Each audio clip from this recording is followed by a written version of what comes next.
예수님께서 제자들에게 예루살렘을 떠나지 말고 우리 하늘 아버지께서 약속하신 그것을 기다려라. 그래서 기다리고 기도했더니 오순절에 성령이 오셨다.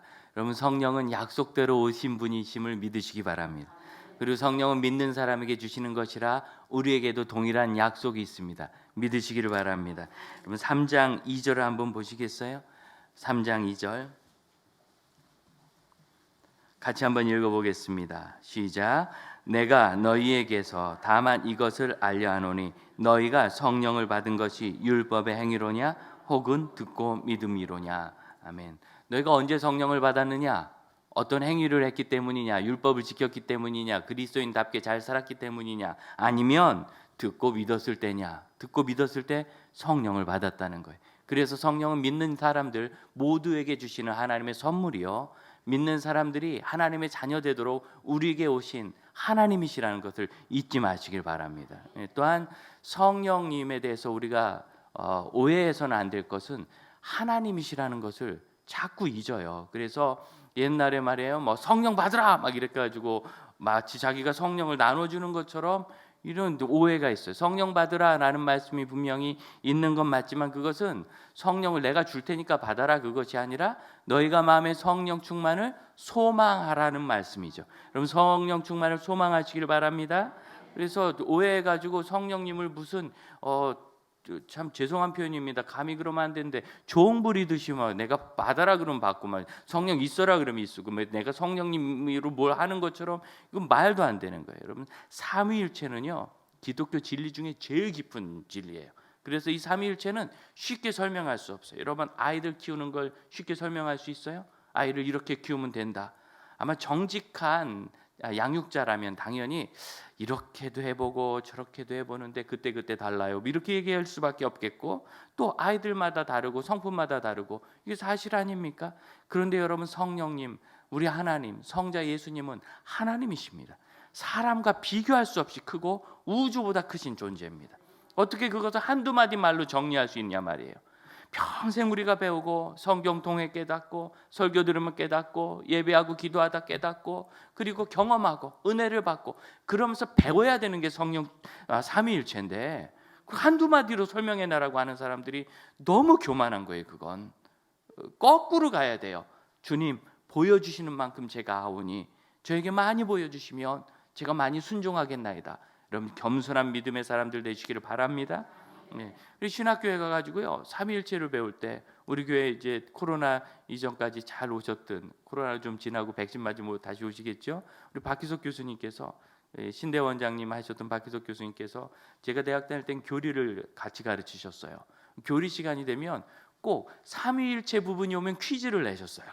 자, 삼위일체에 대해서 얘기한다. 뭐 성부는 이거고 성령은 이렇다 라고 생각하는 사람 손 들어. 아니라고 생각하는 손 들어. 죄다 이단이에요. 죄다 이단. 다 틀리는 거예요. 왜 그런 문제가 생기느냐면 목사들이 이 삼위일체를 너무 간단하게 가르쳐서, 제일 심각한 이단은 뭐냐 이런 거예요. 양태론이라는 건데, 제가 집에 가면 아버지고 교회 오면 목사님이고 강의하러 가면 강사님인 것처럼 하나님은 우리를 구원하시고 창조하실 땐 하나님이시고, 그리고 십자가 달리실 때 오실 땐 예수님이고 우리와 함께 하시면 성령님이다 라고 들은 건 이단이에요? 그건 삼위가 아니라 한 존재가 세 가지 역할을 하는 거죠. 이 양태론이란 이단이. 어떤 분도 이렇게 얘기해. 물을 가르면 세 방울이 됐다. 합하면 한 방울이 되지. 삼위일체다. 이것도 이단이에요? 지금 여러분 눈동자가 흔들리는 거 보니까 이단적 사상을 많이 가지셨던 것 같아. 왜 이런 문제가 생기느냐면 우리가 하나님 앞에 빠져야 되는데 감히 인간 주제에 하나님 지식을 다 자기 머리에 넣으려고 했기 때문에 문제가 생기는 거예요. 여러분, 하나님 앞에 겸손하시기 바랍니다. 우리 교회 아이들 제가 사랑하고 다 용납해도 꼭 두 가지. 첫째, 선생님에 대해서는 그러면 안 돼요. 선생님과 친하게 지내더라도 까불고 뭐 선생님을 지 주머니에 넣으려고 하면 그러면은 차라리 우리 교회 아니라 다른 교회 나가는 게 나아요. 그렇게 신앙생활 해가지고 이 아이가 건강하게 자란다는 건 불가능해요. 선생님께 순종하고 선생님이 사랑해 주시면 고마운 줄 알고, 고마운 줄 몰라도 고마운 척이라도 하고. 부모님들도 조심하셔야 될 게 있어요. 특히 교회학교 선생님들. 그럼 학교 선생님들은 국가가 그래도 부여한 권위가 있잖아요. 최소한 학점의 권위가 있잖아요. 말 안 들으면 점수 안 주니까 숙제수 주고. 교회학교 선생님은 그런 게 없어요. 봉사라 보니까. 그래서 부모님들이 교회학교 선생님들의 권위를 잘 세워주시지 않으면 우리 아이들의 영혼의 문제가 생겨요. 부모님들께서 주일학교 선생님들의 권위를 잘 세워드리고 존경해드리고 그렇게 할 때 아이들이 저분께 내가 뭘 배워야 되나 보다 마음의 자세가 이렇게 되는 거지. 어떤 분은 자기가 권사님이라고 교회학교 교사가 청년이라고 막 대놓고 애들 앞에서 야단도 쳐. 큰일 납니다. 그럼 그 아이가 그 선생님에게 뭘 배우겠어요? 그래서 정신을 잘 차리셔야 돼요. 아이들 앞에서 특히 선생님들 존중해주고 저도 우리 선생님들하고 우리 청년들하고 뭐 개인적으로 편하게 얘기하지만 아이들 있으면 반말 쓴 적이 없어요. 아무개 선생님 그렇게 하셨어요? 왜? 우리 귀한 아이들을 가르쳐야 되니까. 또 하나 우리 아이들이 하나님에 대해서 함부로 하는 것을 제가 그래도 된다고 얘기하잖아요. 차라리 목사님에 대해서는 좀 잘 모르겠어요. 목사님 여러분이 어차피 다 존경해 주시니까 저는 괜찮지만 하나님 앞에 예배하고 기도하고 이런 건 진지해야지. 아이들이 하나님에 대해서 함부로 생각하는 아이들이 그렇게 계속 잘해서 어떻게 성령의 사람이 되고 하나님의 사람이 되겠어요? 기본적인 것을 우리가 잘해야 되는데 우리가 그리스도인이라면 하나님과의 관계를 잘하셔야 합니다. 그래서 이 삼위 하나님은요 다 하나님이시라 예수님께도 기도해도 되는 거예요. 예수님 저희 아이를 불쌍히 여겨주세요. 기도는 하나님께 예수님 이름으로 하는 거잖아요. 이렇게 잘못 배워가지고 이단이 되는 거예요. 한 가지만 배워서 예수님도 권능과 능력과 영광과 그리고 위엄이 동일하신 삼위 하나님이시라 다 기도를 받으실 수 있어요. 성령님께도 기도할 수 있고 신학교에서 교수님들이 이렇게 가르치시는데 신학생들이 막 손을 번쩍번쩍 들고 교수님 그거 아니잖아요 하고 막 항의를 하더라고요. 싸움이 났어요. 근데 매 학기 이래. 매 학기. 그 신학교 와서 신학을 배워야 되는데 어디도 이미 다 배우고 왔나 봐. 교회 목사들, 우리 목사들이 너무 단편적으로 가르쳐놔서 잘 모르면서. 그럼 삼위 하나님은 다 기도를 받으시고 예배를 받으시고 경배를 받으시는 분입니다. 성령님이라고 말해요. 나와 함께 살아주신다고. 마치 애들처럼 부모님이 친근하게 잘해주니까 지 아래인 줄 알아요. 아이들이. 그런 것처럼 성령님이 우리와 함께 사신다고 막 쉽게 생각하고 절대 그러면 안 됩니다. 성령님은 하나님이십니다. 그런데 하나님이 나와 함께 내 안에 계시고 우리 삶에 계시고 이곳에 임재하시니 얼마나 감사합니까? 그래서 우리가 하나님의 임재가 여기 있는 줄 알고 항상 겸손하여야 되고 말할 때 조심해야 되고 성령님 앞에 함부로 움직여서는 안 되는 겁니다. 이것이 바로 사모하는 거예요. 그럼 사모한다는 게 뭐예요? 내가 존중하고 사랑하고 좋아하고 목사도요 성도들 누가 그렇게 해주시면 그분 만나면 좋아요. 만나면 마음이 편하고 한 번이라도 더 기도해드리고 싶고 거꾸로 우리 교회는 없지만 다른 교회는 좀 있는 것 같아요. 목사님을 아주 종으로 여기고 특히 한국 이 장로교회는 문제가 있어요. 당회가 이사이고 목사는 고용 사장인 줄 알아. 그런 교회들이 많아요. 우리 교회는 아니에요.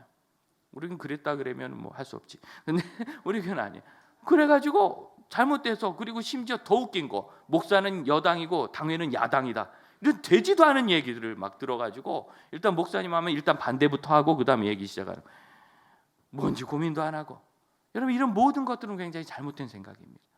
성령 안에서 하나님께서 우리를 사랑해 주시고 그래서 우리 서로 불쌍히 여기며 서로 종노릇하는 목사는 성도를 섬기고 성도는 목사를 섬기고 권사님은 새가족 섬기고 새가족 권사님 섬기고 이렇게 사랑으로 서로 종노릇해야 이 관계가 바로 서는 것이고 그렇게 할 때 좋아지는 거예요. 목사도 이렇게 성도들이 잘해 주시고 인정해 주시면 거기 가고 싶고 아닌 것 같다 싶으면 보기도 싫어요. 사람일지라도. 그럼 성령님을 사모한다는 게 뭐예요? 성령을 사모한다고 막 오시라고 그래놓고 자기들끼리 밥 먹어 목사 오라고 그래놓고 그럼 그런 지배를 왜 날 불러서 그러지 않겠어요? 성령님을 사모한다는 게 뭐예요? 성령님을 우리가 사모하면 성령님이 오시고 임하시면 성령과 함께 살아야 되겠죠? 순종해야 되겠죠? 인정해야 되겠죠? 하나님으로 섬겨야 되겠죠? 여러분 이런 사람들 예루살렘을 떠나지 말고 하나님의 약속하신 걸 기다린다. 여러분 이해되십니까? 그럼 묻습니다. 성령 충만하기 원하시죠? 그럼 뭐 하러? 충만하면 좋으니까? 충만하면 막 병을 고친다니까? 충만하면 말씀의 능력이 임한다니까? 여러분 그래서 원하세요? 성령 충만을 원하신다면 성령님께 순종할 준비를 하시기를 바랍니다. 성령 충만을 원하신다면 성령님께서 원하신 것을 따를 수 있어야 되고 겸손하게 들어야 되고, 내가 불편한 것 싫은 것 성령님께서 요구하실 때 주님이 원하시면 해야죠 하는 겸손함이 없이 성령님 오세요. 왜 오시라는 게 왜? 내 종하라고? 나를 만족시키라고? 나 기쁘시라고? 그럼 이래서는 우리가 성령의 사람이 될 수 없습니다. 제자들이 성령 충만했을 때 어떻게 됐습니까? 사도 바울에 대한 예언에서 우리가 알 수 있잖아요. 어떻게? 끈으로 바울을 묶은 다음에 이 임자를 성령께서 끌고 가시리라. 어디로? 순교하는 곳으로 끌고 가시는 거예요. 여러분 그걸 아시겠어요? 여러분 순교하는 곳에 가실래요? 안 가실래요? 웬만하면 가시지 말기를 바랍니다. 저는 우리 선교사님들 이번 코로나 됐을 때 제가 아는 모든 분들에게 통화할 때마다 메시지할 때마다 들어오세요. 들어오세요 그랬어요. 왜? 지금은 막 뻗어나갈 때는 아니에요. 들어오실 때예요. 그럼에도 불구하고 그 자리를 꼭 지키시겠다. 그러면 1순위는 안전. 일단은 안전해야 사역도 하고 이유도 있지. 그런데 말이에요. 하나님이 함께 하신다고 막 돌아요. 그럼 하나님이 함께 하시긴 하지만 코로나도 함께해요. 감염되는 거예요. 너무 가슴 아픈 일이에요. 그렇게 돼가지고 막 끙끙 앓는 거 들어오고 여러분 그건 지혜로운 일이 아닙니다. 겸손하게 1년, 2년, 3년 피하면 백신 나오고 주사 맞으면서 잘할 수 있는데 실없이 못하게 성령님께서 원하시는 것이 무엇인가를 따져봐야 되는 거예요. 지금 엎드리게 하시면 엎드리고, 저는 성령님께 굴복하기를 원하는 목사입니다. 대부분 성령님께서는 제가 좋아하는 것을 원하시지만 가끔은 제가 이해할 수 없는 것도 성령님 원하시더라고요. 이해할 수 없이 사랑해야 될 때도 있고, 이 일을 내가 왜 해야 되는지 모르겠는 일을 맡기셔서 어떤 때는 일이 너무 많아가지고요, 아침에 일어날 때 화가 나요. 내가 이 일을 왜 거절을 안 해가지고 말이야. 왜 거절을 안 했어요? 성령님이 감동 주셔서 거절을 안 한 거지. 그래서 이제 같이 하는 일에 제가 나 혼자 죽을 수 없다 그래서 김인중 목사님을 끌어들였습니다. 다음 주 화요일 날 다시 또 만나는데 한번 만났고 엊그제 통화하는데 김인중 목사님께서 그러세요. 도대체 내가 다 은퇴했는데, 심지어 안산 동산고등학교 이사장까지 은퇴를 하고 싹 다 은퇴했는데 어쩌다가 내가 GP 이사장을 해가지고, 그러다 홍승영 목사를 만나가지고 어쩌다가 이 일에 끌려 들어가는지 모르겠는데, 하나님은 우연하신 분이 아니라 다 섭리하시는 분이니까 뭔가 이유가 있으신 줄 알고 내가 하는데, 홍 목사 그분 잘 알아? 안지 얼마나 됐어? 네 목사님 한 달 됐습니다. 뭐 해봤어? 해본 적이 없습니다. 그 해봤어? 해본 적이 없습니다. 다 아세요. 그랬더니 막 웃으세요. 그런데 이렇게 아는 후배 목사를 통해서 하나님이 이 일을 맡기시니 뭔가 뜻이 있는 줄 알고 나도 한번 가보는 거야. 예, 목사님 감사합니다. 가보다가 저도 언제든지 아니면 그만두려고요. 우리가 어떻게 알겠어요 그 뜻을?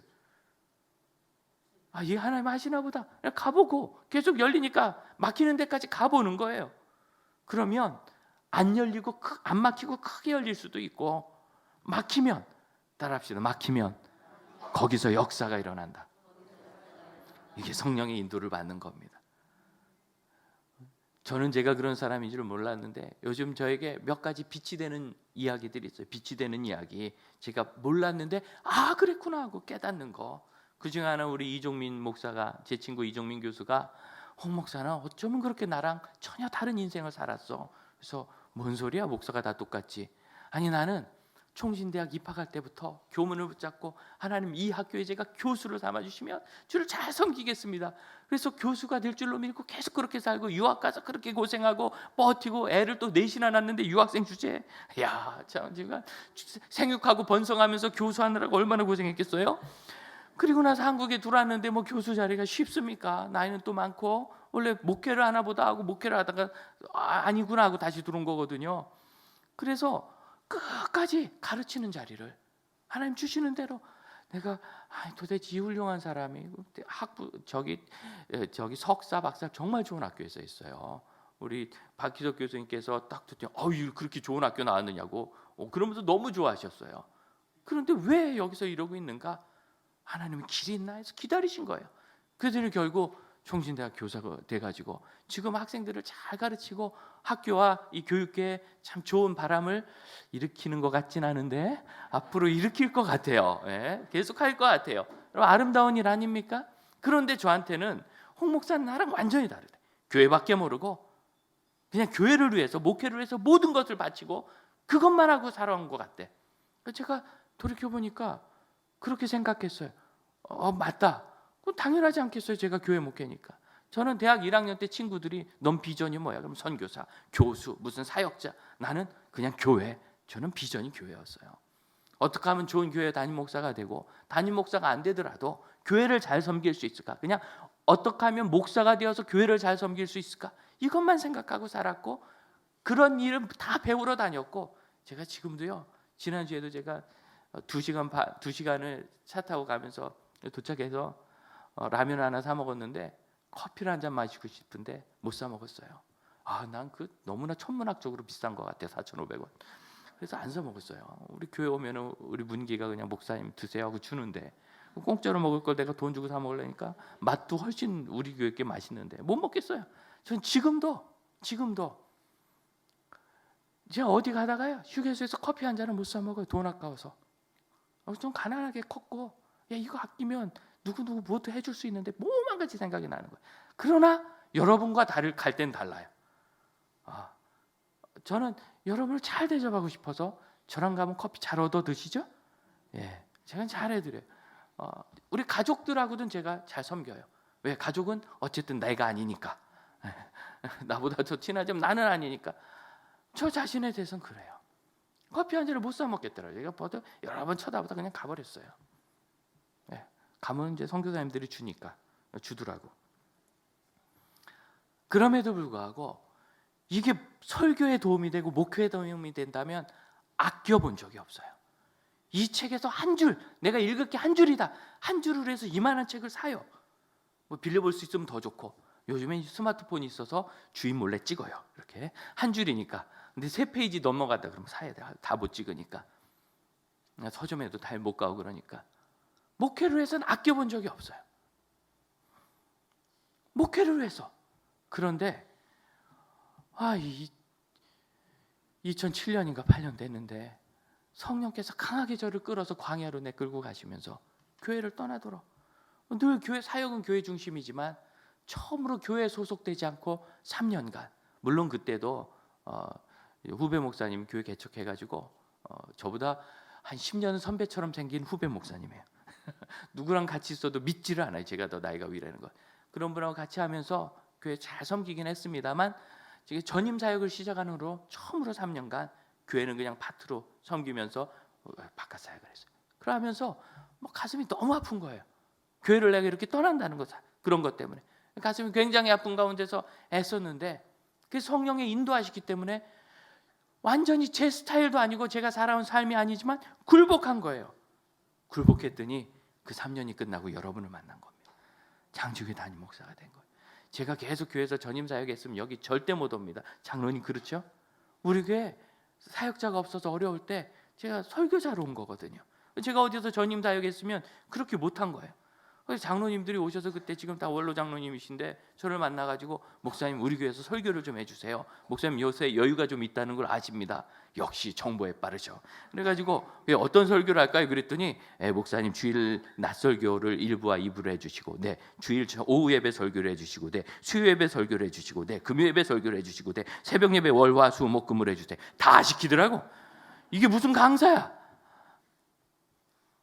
여러분 너무나 놀라운 거는요, 그 부탁을 받은 그 다음 달, 제가 7월에 부탁을 받고 8월 16일부터 17일부터 자격을 했는데, 그 달부터 그 많던, 정말 하루에 5번 제가 집회를 다녔어요. 5교회를. 그게 딱 끊어지고 장지교회 다역밖에 안 남더라고요. 제가 거절한 게 아니에요. 거절한 게 아니라 누구도 이제 질렸나 봐. 3년 만에 이 한국 교회가 저를 찾지를 않더라고요. 이게 성령의 인도하심입니다. 제가 이야기하면서도 거짓말 같아서 진짜라는 걸 다시 강조합니다. 장로님들이 저한테 말씀하실 때 제가 스케줄러를 보여드렸어요. 장로님 보세요. 제 일정이 이렇게 빽빽합니다. 그랬더니 장로님이 딱 넘기더니 이날부터 비었네요. 그게 8월 17일이었어요. 그리고 저 속으로 생각했어요. 비긴 했지만 곧 찰걸. 근데 12월까지 딱 두 교회, 꼭 필요한 교회에서 가서 저녁에 집회했고 우리 교회 새벽 예배는 지장이 없었어요. 수요일이고 금요일이고 주일이고 찾는 데가 없어요. 성령께서 하시는 일. 여러분, 하나님은 여러분 한 사람 한 사람을 정말 귀한 아들 딸로 생각하십니다. 여러분, 귀한 아들 딸이면 구체적인 계획을 갖겠습니까? 대충 놔두고 알아서 살아라 하시겠습니까? 하나님 우리에 대한 구체적인 계획과 인도하심을 가지고 계세요. 그리고 그 계획은 우리 육신의 부모님 같지 않고 완전하신 하나님이시고 전능하신 하나님이시기 때문에 완벽한 계획이세요. 그리고 여러분 두려워하지 말고 성령께 굴복하시기 바랍니다.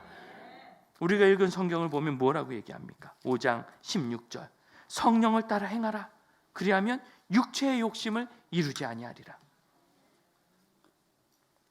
나에게 성령이 있는지 없는지 몰라도 돼요. 무엇만 있으면 돼요? 약속만 있으면 돼요. 믿는 자에게는 성령을 주십니다. 우리가 갈라디아서 3장 2절에서 봤듯이 너희가 믿을 때 성령을 받았다 말씀하죠. 믿을 때는 우리가 깨닫지 못해도 성령이 임하는 거예요. 내가 믿는다는 것 자체가 성령이 나를 주장하신 거예요. 나 같은 사람이 믿겠어요? 의심 많은 사람이. 저는 얼마나 의심이 많은지 초등학교 6학년 때부터 자취를 했지만 아직까지 요리를 못해요. 왜? 고춧가루, 마늘, 파, 뭐 이런 거 담아내게, 양파, 내가 먹어보면 다 맛없어. 이런 걸 넣으면 맛있는 요리가 나온다는 걸 전 이해할 수가 없어요. 그래서 안 해요. 라면은 제가 잘 끓여요. 나머지는 안 해요. 이해가 안 가요. 저는 이렇게 의심이 많고 따지기 좋아하는 목사입니다. 저 같은 사람이 어떻게 예수를 믿겠어요? 아니, 죄는 내가 졌고 죽기는 그분이 죽어. 근데 그걸 믿으면 내 죄가 용서받는데 그럼 제가 이걸 믿겠어요? 어떻게 이게 가능해? 이걸 믿는 것이 성령의 역사입니다. 믿으면 구원받는다. 그래서 이 구원은 사람이 주는 게 아니고 우리가 세수식반 이제 전도를 할 때 생각해야 될 게 뭐냐면 우리 아이가 지 친구를 온라인으로 이거 얼굴 만나는 것도 아니고 온라인인데 초청한다고 그 아이가 예수님 믿을까? 그건 우린 몰라요. 성령께서 하시는 거예요. 참 기가 막힌 일은 우리 간호사 자매 하나가 아프리카 선교 간다 그래가지고 전도 훈련을 시켰어요. 숙제가 있어요. 2명에게 전도를 해야 되는데 기차를 타고 고향에 내려가면서 4시간 내려면서 막 옆에 있는 아주머니에게 전도했는데 50분 만에 이 아주머니가 세상에 그런 게 어딨어 하고 가버렸어요. 그래서 실패했구나. 그런데 뒷자리에 있는 아저씨가 곧 좀만 더 얘기해봐요. 그래서 그분이 예수님 영접했어요. 영접을 해가지고 서울에 있는 교회를 찾아오셨어요. 왜? 그분이 다 실패하고 자살하려고 고향 내려가다가 그 복음을 듣고 예수님을 영접한 거예요. 그래서 전화번호를 자매들은 자기 전화번호를 주지 말라고 했거든요. 교회 번호를 줘라. 혹시나 해서. 그래서 교회 번호를 가지고 전화해서 찾아온 거예요. 제가 만났어요. 입이 벌어지더라고요. 제가. 성령께서 하시는 일입니다. 그러니까 우리가 믿는다는 것 자체가 성령님 나에게 계신다는 증거예요. 다른 증거는 필요도 없어요. 나 같은 사람이, 따지기 좋아하는 사람이, 의심 많은 사람이, 상처 많은 사람이, 원망이 많고 분노가 많고 누가 나를 사랑해줘? 믿지 않을 사람이 하나님은 나를 사랑하셨대. 아멘. 예수님 날 사랑하셨대. 아멘. 믿게 됐다는 것 자체가 성령이 계시다는 증거예요. 그러면 이 성령의 사람은 두 개가 있는 거예요. 성령을 따라 행하는 것과 육신의 욕심을 따르는 것. 여러분 무엇을 따라야 돼요? 참 놀라운 거 아닙니까? 성령님은 하나님이시니까 육신 따위는 이겨버릴 것 같지만 성령님은 하나님이신데 인격적이어서 우리의 육신을 강제로 돌리지 않는 거예요. 계속 도전을 주시죠. 회개하도록 하시고 육신의 욕심을 버리도록 하시고 육신을 따르는 것을 버리도록 하시고 계속 도전을 하세요. 그럼 내 안에서 싸우는 거예요. 이 육신을 추구하는 것. 우리가 세상의 정욕을 추구하는 게 굉장히 속이 시원합니다. 누가 마음에 안 드는 사람이 있어요. 소리 지르고 싸우면 속이 시원해요. 아이가 이상하게 해요. 야단치면 속이 시원해요. 남편이 아내가 이상하게 하면 둘이 그냥 싸우면 소리 지르고 싸우면 속이 시원해요. 선은 이루지 못해요. 이게 육신의 정욕입니다. 근데 그때 한 번 참고 2번 참고 100번 참고 사랑하고 그러면 성령께서 그를 변화시키세요. 기도하면 그가 변화돼요. 이게 바로 성령을 따르는 겁니다. 그래서 성령을 따르는 것은 어떤 것인가? 18절을 보십시오. 너희가 성령의 인도하시는 바가 되면, 이게 기가 막힌 노릇이죠. 성령이 인도하시면 나는 인도를 받는 거잖아요. 그럼 받는 거면 성령이 인도할 때까지 아무것도 못하는 것 같은데 여기서 해야 될 게 있어요. 내가 성령을 따르겠다는 결단을 해야 돼요. 마치 견인차 같아요. 성령의 인도하심을 받는 것. 전 견인차가 기가 막히게 성령의 인도를 보여주는데, 이 견인차가 고장난 차를 견인하면 차가 가는 대로 이 고장난 차가 따라가다가 심지어 견인차가 사고 나면 사고도 같이 당해. 그 죽을 때까지 따라가는 거예요. 그렇죠? 왜? 고장났으니까. 우리 인생이 그렇지 않습니까? 우리가 바른 걸 선택할 수 있습니까? 미래를 압니까? 무슨 길이 나에게 예비되어 있는지 압니까? 우리의 인생인데 우리의 인생 되는 에 대해서 너무나 무지하고 우리의 인생을 해결할 능력이 우리에게 없습니다. 마치 고장난 차와 같습니다. 그럼 성령이 오셔서 끌어가셔야 돼요. 그러면 고장난 차는 가만히 있는가? 그렇지 않아요. 의지가 필요하죠. 누구? 여러분의 의지가 필요한 거예요. 주인이. 내가 주인인데 이 차를 내다 버려? 그게 아니라 견인차 불러서 끌고 가서 고쳐야 되겠다. 그래서 견인차한테 끌어달라고 내가 결정을 해야 끌려가죠. 성령께서 우리를 인도하시는 것이 그와 같아요. 인도는 성령이 하시지만 우리에게 순복의 결단이 필요한 거예요. 그래서 24절 뭐라고 합니까? 그리스도 예수의 사람들은 육체와 함께 그 정욕과 탐심을 십자가에 못 박았느니라. 여러분 잘 보세요. 누가 못 박았어요? 그리스도의 사람들, 성도가 못 박은 거예요. 갈라디아서 2장 10절은 내가 그리스도와 함께 십자가에 못 박혔나니 이렇게 말. 왜 못 박혔다고 하는가? 내가 그리스도를 사랑하고 선택하거든요. 그리스도를 믿기로 하는 거예요. 물론 하나님 나에게 구원을 주시고 생명을 주시기로 선택하셨지만 우리에게 최소한의 의무가 있어요. 예수를 믿기로 하는 거예요. 믿기로 하면 그 믿기로 한다는 것은 세례받듯이 나와 예수님이 일치되는 거예요. 예수께서 십자가에 죽으실 때 우리의 죄성과 우리의 욕망에다가 거의 십자가에 못 박혀 죽는 겁니다. 그래서 못 박힌 거예요. 하지만 그 못 박히기까지 우리의 정욕과 우리의 탐심과 우리의 거짓말과 약한 것들을 못 박아 십자가에 버리는 그런 결단이 필요한 겁니다. 이건 우리가 할 일입니다. 그래서 십자가는 능동과 피동이 있어요. 수동적인 건 뭐냐? 주님이 우리를 구원하시는 거예요. 능동적인 건 뭐냐? 내가 그 구원을 받기로 결단하는 거예요. 이 두 가지가 기가 막히게 역사하셔서 성령이 역사하셔서 우리가 구원받고 하나님의 사람으로 산다는 것을 믿으시길 바랍니다. 그러므로 성령을 따르는 삶이 되기 위하여 우리가 결단을 하고 주를 봐야 합니다. 우리가 지난주에 누구나 다 고난을 당한다. 그러나 이 고난을 반드시 이긴다. 그렇게 말씀을 나눴습니다. 이 고난을 반드시 이기면 어떻게 된다? 이전과는 비교할 수 없는 성숙을 이루게 된다. 기억하세요? 그럴 때 나는 고난도 싫고 성숙도 싫고 그냥 보통 사람으로 살기를 원해요. 하지만 여러분 보통 사람으로 살 마음이 없다는 것을 말씀드렸죠? 예, 건강하게 살고 예수 잘 믿고 그 다음에 사회적으로 가정적으로 실패하지 않고 그냥 집이나 좀 하나 있으면 좋겠고 그리고 다른 사람에게 조금 봉사하면 좋고 이게 되게 훌륭한 삶이라고요. 여러분 별거 아니고 보통인 줄 알지만 이게 되지가 않아요. 이게 저절로 안 돼요. 이거 얼마나 어려운지 몰라요. 직장에서도 실패하지 않고 가정에서도 성공은 그만두고 실패하지 않으면 성공해요. 교회에서 실패하지 않고 신앙생활 실패하지 않고 이게 부정적인 것을 하지 않는다고 표현해서 그렇지만 거꾸로 얘기하면 직장생활 잘하고 그냥 꾸준히 가정생활 잘 유지해서 화목하고 자녀들 잘 양육하고 신앙생활 넘어지지 않고 잘하고 여러분 교회 다니면서 요새 성도 간에 상처받고 그런 게 얼마나 많아요? 그런 거 잘 이기고 여러분 상처 없는 교회는 없어요. 사람들 만나면 왜 다 내 그릇 내 거울에 비춰보기 때문에 우리는 다른 사람 보면서 자꾸 상처를 받게 돼요. 나처럼 생각을 해가지고 그 사람처럼 생각을 해야 이해가 되는데 뭐 이랬으려니 했으려니 이해가 되는데 나처럼 생각하니까 왜 그렇게 해? 이래서 상처를 받는 거예요. 이런 모든 것을 이기려면 굉장히 훌륭한 삶인 겁니다. 저절로 안 되고요. 고난을 이길 때 돼요. 이 고난을 이겨서 예수의 형상을 이룬 것 그 22절 23절입니다. 성령의 열매는 사랑, 희락, 화평, 오래 참음, 자비양성, 충성, 온유, 절제. 고혹하는 목사님께서는 저에게 묻습니다. 생각해봐. 이 성령의 열매를 다 갖춘 사람이 누군 것 같아? 그래서 이제 베드로인가 바울인가 옥 목사님인가 생각하는데 예수님이지 그러시더라고요. 예수님. 이 형상을 다 이루신 인격적 성숙.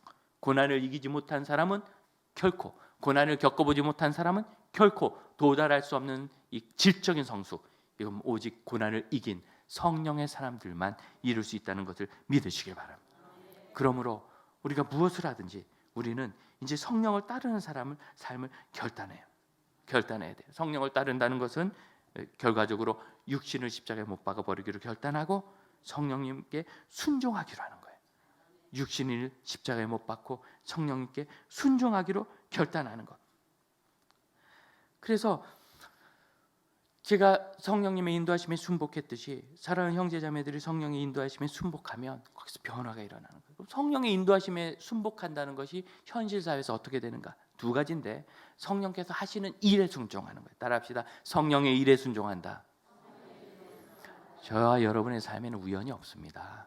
그 상처도 뭐 하나님이 일부러 주신 건 아니지만 그 상처를 막아두지 않으심으로 우리가 이겨서 상처 입은 사람이 다른 사람을 돕도록 벌써 우리 교회 시작됐는데요. 제가 막 이걸 간증하고 싶어서 아주 미칠 것 같아요. 10년 후에 할게요. 우리 아무개 장로님이 옛날에 이런 고통이 있었는데, 지금은 장로님 아니에요? 이런 고통이 있었는데 그걸 이렇게 이겨가지고 이렇게 도왔다. 저는 이런 간증이 너무 귀해요. 우리가 위대한 능력을 가지고 환경이 좋아서가 아니라 어려운 환경에서 심지어 장애를 안고 태어났는데도 그걸 이겨가지고 하나님께 영광 돌리는 사람이 되면 그렇게 큰 영광을 하나님께 돌리는 일이 더 없습니다. 고난을 이겨내는 것, 하나님께서 하시는 그 일을 잘 바라보고 순복하기 위해선 성령께서 하시는 일을 찾아야 돼요. 그 일은 나에게 불편한 일이고 내 스타일이 아닐 수도 있어요. 찾아가는 거예요. 두 번째로 성령의 사람들에게 서로 복종해야 되는데, 이게 무슨 소리냐? 그럼 예수님이 성령 충만을 받으셨죠? 사역을 시작하실 때 언제? 세례요한에게 세례 받으실 때. 가만 생각해 보세요. 예수님은 하나님이시잖아요. 죄가 없으시잖아요. 세례는 누가 받아요? 죄인이 자기 죄에 씻음 받고 자기 죄에 사함 받고 예수와 하나가 되었다라는 증거로 물에 들어갔다 나오는 게 세례예요. 그렇죠? 예수님 죄인이 아니에요. 세례 받을 필요가 없어요. 왜 받으셨나? 세례를 받았더니 성령이 임하셨어요. 하나님의 아들로 증거되어 성령이 임하기 위해서 세례를 받으신 거예요. 여러분, 예수님조차 세례를 받으시기 위해서 누구에게 갔어요? 요한에게. 요한이 예수님 보고 얘기합니다. 깜짝 놀라면서, 예수님, 제가 당신에게 세례를 받아야지 어떻게 당신이 나에게 세례를 받으러 오십니까? 그런데 이제 허락하라. 이렇게 해서 하나님의 일을 이루어야 하나? 요한이 예수님의 먼 친척 형님인데, 6개월 먼저 태어난 형님인데, 예수님께서 요한에게 세례를 받으심으로 성령 충만이 임했다는 거예요. 여러분, 이게 권위입니다. 권위. 그리스도인들이 성령께 순종하기 위해서 우선해야 될 건 눈에 보이는 하나님의 권위에 순종해야 되는데, 여러분을 인도자로 세운 분들입니다. 가까이 목사님들, 목회자들, 그냥 공부하고 신학교 나와서 목회를 하는 게 아니라 하나님께 부르셔서 우리 교회 목회자로 세우셨잖아요. 여러분, 존경하시기를 바랍니다. 순보할 수 있어야 되는 거예요. 예수님이 세례요한보다 부족해서 그런 게 아니잖아요. 딱 봐도 예수님이 훌륭하시죠. 그렇지만 순종하고 거기 세례 받으심으로 역사가 일어난 거예요. 고넬료는 어떻습니까? 그럼 로마 군대 장교입니다. 베드로는 랍비가 아니고 어부예요, 어부. 근데 성령께서 베드로를 불러다 말씀을 들어라. 베드로가 고넬료의 집에 왔을 때 고넬료가 어떻게 해요? 엎드려 절했어요. 야, 이게 가능한 일이 아닙니다. 랍비도 아니고 어부인데 그냥 엎드려 절한 거예요. 그래서 베드로가 놀라서 일으키면서 나도 사람이라, 그리고 예수님에 대해서 쭉 설명하는데 성령이 임하는 거예요. 복음을 들을 때, 고넬료 마음에 믿음이 생길 때 성령이 임했어요. 놀랍지 않습니까? 베드로와 함께 할 때 여러분, 권위를 잘 이해하셔야 돼요. 교회에서 우리 주일학교 어린이들은 주일학교 선생님에게, 부모님도 주일학교 선생님에게 순복해야 합니다. 선생님한테 내가 신앙 선배라고 잔소리할 거면 여러분이 교사해야 되는 거예요. 여러분, 이 시대에는요 이미 주관하고 군림하는 리더십은 끝났어요. 이미 훈련이 잘 되고 교육이 돼서 리더는 섬기는 거다. 이 모르는 사람이 없어요. 근데 여러분, 리더는 섬기는 거다는 얘기는 리더가 하는 거예요. 순원이 하는 게 아니에요. 교사가 하는 게 학생이 하는 게 아니에요. 학생은 순종하는 거다 그러는 거고 교사는 섬기는 거다 그래야 되는데 부모가 교사한테 섬기세요 이래. 이건 있을 수 없는 일이에요. 애초에 잘못된 거예요. 순장은 섬겨야 합니다. 순원은 순복해야 합니다. 싫은가 봐요, 여러분 표정 보니까. 목사님, 우리 순장은 시원찮은데요? 그럼 당신이 하든지. 사람이 세운 게 아니라 하나님이 세우셨잖아요. 그럼 그게 순종해야 되는 거예요. 그게 성경의 원리예요. 전도회장에게 순종해야 되는 거예요. 우리가 투표해서 뽑았는데요. 저도 투표해서 뽑혔어요. 여러분이 공동회의 해가지고 홍수경 목사 98%로 담임 목사를 청빙했잖아요.